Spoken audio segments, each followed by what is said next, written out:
According to the American Foundation for Suicide Prevention, more than 47,000 people died of suicide in 2017. It's why a Brooklyn Park nonprofit is raising awareness to help those struggling with their mental health. Here again is Meredith Hackler. Statistics say that for every person that dies by suicide, a minimum of 137 people are directly affected by that. Chris Shaw helped establish the Heart and Mind Connection in 2017. The Brooklyn Park nonprofit provides programs and services to those suffering with mental health issues. Chris knows firsthand the struggle of mental health. Grew up in New York City, alcoholic father who was physically and emotionally abusive, a sexual assault when I was 12 years old by a stranger, all these things that I blame myself for. As a young child, that's really devastating. Those traumatic events in Chris's life caused him to withdraw from people.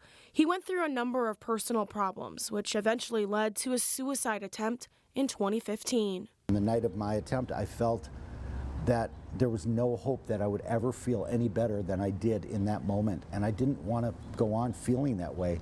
I didn't know how else to fix it. After that dark moment, Chris went to treatment where he was diagnosed with PTSD and bipolar disorder.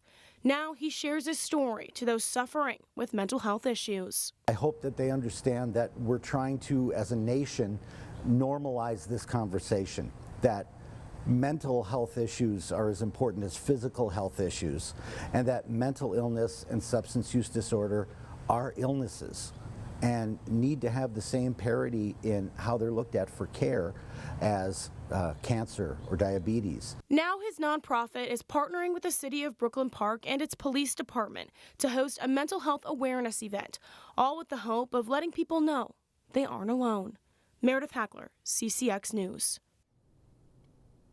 The mental health event takes place Monday at the Brooklyn Park Community Activity Center. It starts at 5:30 p.m. with a documentary movie screening starting at 6:30. Due to limited seating, reservations are required, and we'll have more details at ccxmedia.org.